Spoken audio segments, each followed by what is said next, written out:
Business Economics, Chapter number 3, Theory of Production and Cost, Unit number 1, Theory of Production, Video number 5, Concept number 1, Production Function.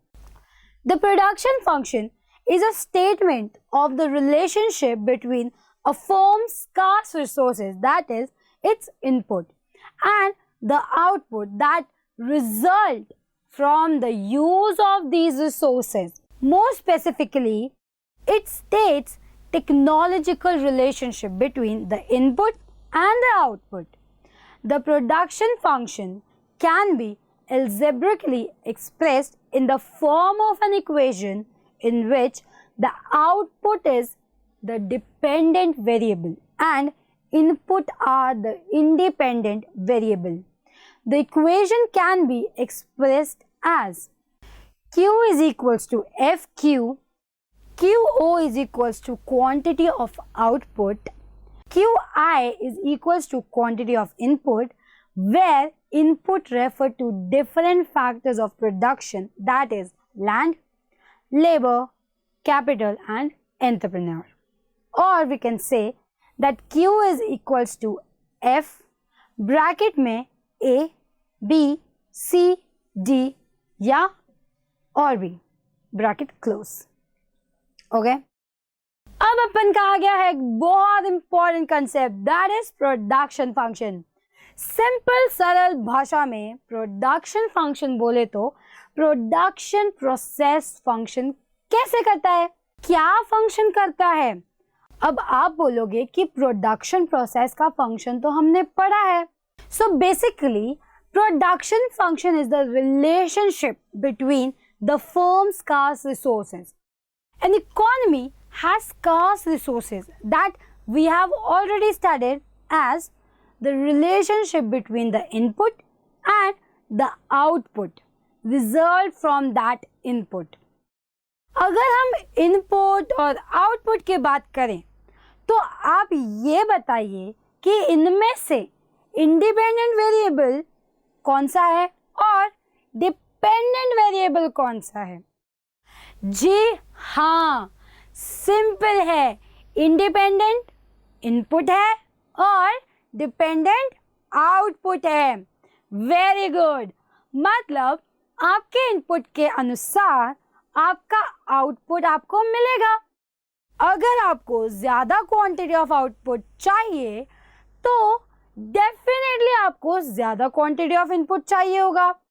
अगर आपको कम output चाहिए तो कम input चाहिए होगा, which means कि आपका आउटपुट डायरेक्टली निर्भर करता है ऑन द इनपुट. यहाँ ध्यान दीजिएगा, we are focusing only on the quantity of input and output. अब या इसी थ्योरी के अकॉर्डिंग अपन का प्रोडक्शन फंक्शन बन जाता है, that is quantity of output is equals to F into QI. अब QO बोले तो quantity of output, it is the function of quantity of input. इससे बन गया अपना प्रोडक्शन फंक्शन. अब क्वांटिटी ऑफ इनपुट बोले तो हमारे रिसोर्सेज एंड रिसोर्सेज मीन्स कि डिफरेंट फैक्टर ऑफ प्रोडक्शन जो अपन ने पढ़ा था ऊपर, that is labour, capital, land, entrepreneur. आपके मॉड्यूल में आपको कुछ ऐसा लिखा हुआ मिलेगा कि Q is equals to F bracket में A, B, C, D या whatever it is, but do not worry that too is the same thing. Q बोले तो quantity which is an dependent variable जो कि function है किसका, different variables का. Understood. अब जैसे हमने इनपुट और आउटपुट की बात की थी कि भाई इनपुट होता है हमारा क्या, इंडिपेंडेंट वेरिएबल एंड आउटपुट होता है हमारा डिपेंडेंट वेरिएबल. ठीक है ना, समझ आया. मतलब आपके इनपुट के अनुसार आपका आउटपुट आपको मिलेगा. कि अगर आपको ज्यादा क्वांटिटी ऑफ आउटपुट चाहिए तो डेफिनेटली आपको ज्यादा क्वांटिटी ऑफ इनपुट चाहिए होगा. ठीक है. और इसके अंदर एक स्टेटमेंट थी कि Q is equals to F bracket में A B C D and so on. So Q बोलते हैं हम quantity which is an independent variable. अब ये हमारा डिपेंड करता है डिफरेंट वेरिएबल्स पर. ठीक है, आगे समझ कि क्या बोलना चाहते हैं पॉइंट आपको. आई होप आपको ये समझ आ गया होगा. अब बात आती है हमारी एजम्पशंस की. एजम्पशंस जैसे कि अपन ने और चैप्टर्स में भी पढ़ लिया. अब पढ़ते हैं प्रोडक्शन फंक्शन की क्या एजम्पशंस हैं. ठीक है, तो concept number 2, assumptions of production function. अब बात करते हैं प्रोडक्शन फंक्शंस की एजम्पशंस की. जैसे कि हम अभी तक पढ़ते आ रहे हैं कि इकोनॉमिक्स में 4 चीज़ों को एक डिफरेंट पर्सपेक्टिव से समझा जाता है, यानी कि हर चीज़ की एजम्पशन को ध्यान में रखकर समझा जाता है. इसी तरह प्रोडक्शन फंक्शन की भी कुछ एजम्पशंस हैं. चलिए समझते हैं. There are 3 main assumptions underlining any production function. First is, we assume that the relationship between the input and the output exists for a specific period या for a specific period of time. जैसे कि हमें पता है कि input and output 2 main pillars हैं हमारी production process के. तो यहाँ यही एज्यूम किया जाता है कि इनपुट और आउटपुट का जो रिलेशनशिप है वो एक स्पेसिफिक टाइम पीरियड तक ही रहता है. आ गया पहला पॉइंट समझ. सेकेंड इज कि it is assumed that there is a given state of the art in the production technology. Any innovation would cause change in the relationship between the given input and their output. मतलब कि जो state of the art है means कि innovation जो है हमारी technology के अंदर और जो भी नए आइडियाज़ हैं, नए फीचर हैं हमारी टेक्नोलॉजी के अंदर, ये बेसिकली एज्यूम किया जाता है क्योंकि टेक्नोलॉजी में इनोवेशन होती रहती है.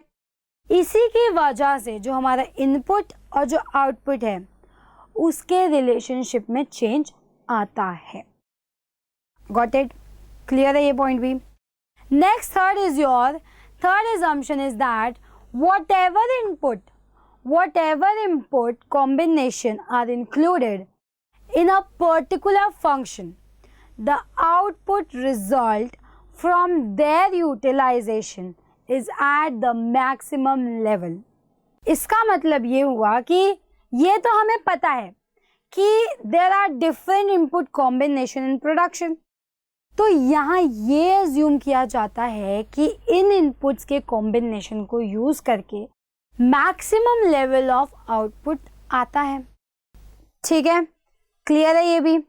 तो यही था प्रोडक्शन फंक्शंस के कुछ एजम्पशंस. ठीक है, आई होप आपको ये एजम्पशंस क्लियर आ गए होंगे बिल्कुल अच्छे से समझ.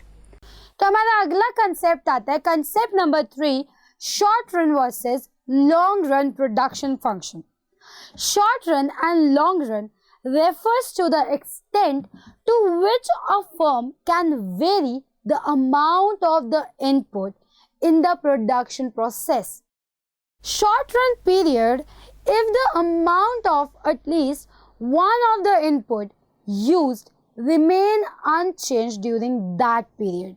Thus, short run production function shows the maximum amount of good or services that can be produced by a set of inputs, assuming that the amount of at least one of the input used remain unchanged. In this period, a firm cannot install a new capital equipment to increase the production. It implies that capital is a fixed factor in the short run. Thus, in the short run, the production function is studied by holding the quantities of a capital fixed, while varying the amount of other factors, labor, raw material, etc. This is done when the law of variable proportion is studied. अब आपका module कहता है कि production function को short run और long run दो context में पढ़ा और समझा जा सकता है। तो चलिए फिर इसको अच्छे से समझते हैं कि ये क्या है, फिर हम इसकी डिक्टेशन लेंगे। ठीक है, सो हमारे पास दो क्या क्या है कंटेक्स्ट के अंदर, short run and long run. Module के according short is too short and long is too long. Okay, अब यहाँ ध्यान देने वाली बात यह है कि यहाँ शॉर्ट रन में एंड लॉन्ग रन से मतलब नहीं है कि शॉर्ट रन बोले तो कम टाइम, डेट या मंथ के लिए, बल्कि शॉर्ट रन बोले तो वो शॉर्ट पीरियड जिसमें आप कुछ न्यू फैक्टर लेके नहीं आ सकते। You can't introduce a new factor. इसमें न्यू चेंजेस करना इज अ बिट टफ, मतलब थोड़ा मुश्किल हो सकता है। It implies that capital is fixed factor in the short run. For example, आपकी कंपनी में अभी 50 लोग काम करते हैं, धीरे धीरे कंपनी को प्रॉफिट होने लगा तो कंपनी ने एम्प्लॉयज नंबर एक्सपैंड करने लगी। ठीक है, यानी कि कंपनी ने सोचा कि चलो एम्प्लॉयज हायर कर लेते हैं या अपना बिजनेस और एक्सपैंड हो जाएगा, बट जो कंपनी के पास जो स्पेस है वो तो फिक्स है। तो क्या कंपनी एक के आज कंपनी को दुगना बढ़ा कर देंगे? नहीं ना, मतलब कि जितनी में अभी कंपनी खड़ी है, क्या एक दिन के अंदर या कुछ टाइम पीरियड में क्या वो इतनी बड़ी कंपनी बन जाएगी? नहीं ना, क्योंकि land is a fix factor, तो वो तो फिक्स रहेगा। दैट मीन्स कि इन शॉर्ट रन एकदम न्यू चेंजेस लाना मुश्किल है, लेकिन हाँ, अगर उसकी स्पेस में और लोगों को रिक्रूट करके एडजस्ट कर ले तो ये पॉसिबल है, विच मीन्स कि न्यू कैपिटल हम हैंड टू हैंड इंट्रोड्यूस नहीं कर सकते। कैपिटल यहाँ फिक्स्ड रहेगा because of short run, while amount of other factors like labor, raw material can change, लेकिन कैपिटल फिक्स रहेगा। ठीक है, इसीलिए शॉर्ट रन को नाम दिया गया है लॉ ऑफ वेरिएबल प्रपोर्शन, जिसको अपन बाद में डिटेल में डिस्कस करेंगे। ये आप यहाँ नोट कर लीजिएगा क्योंकि इससे रिलेटेड एग्जाम में क्वेश्चंस आ सकते हैं। अब समझते हैं कि व्हाट इज लॉन्ग रन। वैसे तो आई बिलीव आपको लॉन्ग रन खुद ही समझ आ गया होगा, है ना? शॉर्ट रन के मुताबिक तो लॉजिक तो आपने लगा भी लिया होगा, है ना? चलिए फिर अपन समझ लेते हैं कि लॉन्ग रन एक्चुअली में होता क्या है। तो लॉन्ग रन वो पीरियड ऑफ टाइम है या जिसको प्लानिंग हॉरिजन भी कहते हैं। मतलब कि प्लानिंग हॉरिजन बोले तो अपने हॉरिजन की प्लानिंग करना जिसमें सारे फैक्टर्स वेरिएबल होते हैं। इस टाइम पीरियड में कोई भी फर्म न्यू चेंजेस को इंस्टॉल कर सकती है, like new machines, new capital, ये सब चीजें आ सकती हैं। Like if we take some example of, अगर कंपनी पहले से ही प्लान कर ले कि अगले 1 या 2 साल मुझे इतना प्रॉफिट होने वाला है, तो कंपनी ऑलरेडी प्लान कर सकती है to expand their business. Long run में कंपनी अपने स्पेस को भी इंक्रीज कर सकती है, मीन्स कि fixed capital can be changed, as well as long run में फर्म इनपुट का ज्यादा से ज्यादा, मतलब ज्यादा से ज्यादा यूज करके maximum quantity of goods and services को प्रोड्यूस कर सकती है, क्योंकि उसके पास प्लानिंग का पीरियड है। इसीलिए इसको law of return to scale का नाम दिया गया है. So the long run is a period of time और planning horizon in which all the factors of production are variables. It is a time period when the firm will be able to install the new machines, new capital equipments, apart from increasing the variable factors of production. A long-run production function shows the maximum quantity of a good or services that can be produced by a set of inputs, assuming that the firm is free to vary the amount of all the inputs being used. The behavior of production when and factors are varied in the subject matter of the law of return to scale. Clear now? Concept number 4, Cobb-Douglas production function. A famous statistical production function is Cobb-Douglas production function. Paul H. Douglas and C. W. Cobb of the USA studied the production function of the American manufacturing industries.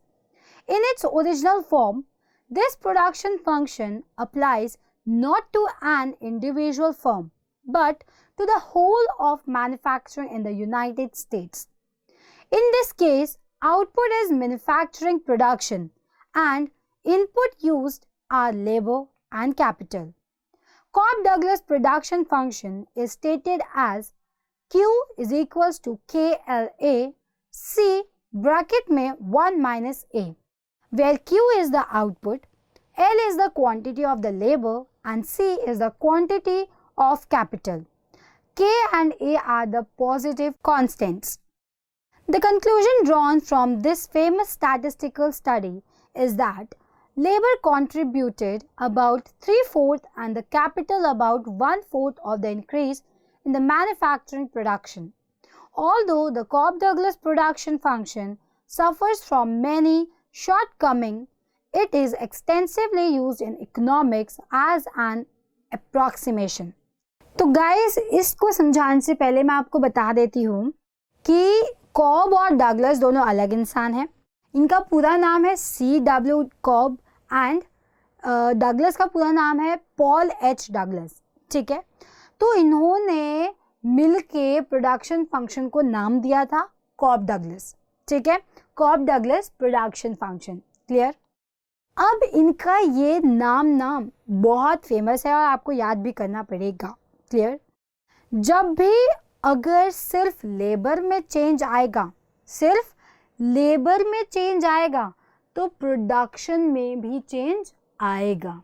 I am repeating again कि जब सिर्फ labour में change आएगा तो production में भी change आएगा, लेकिन कैपिटल हमेशा कांस्टेंट रहेगी, क्योंकि हमारी प्रोडक्शन फंक्शन डिटरमाइन होता है on the base of factor of production पे. कौन सी कैपिटल एंड लेबर. इसी को हम डिटेल में आगे के कंसेप्ट में पढ़ेंगे. क्लियर?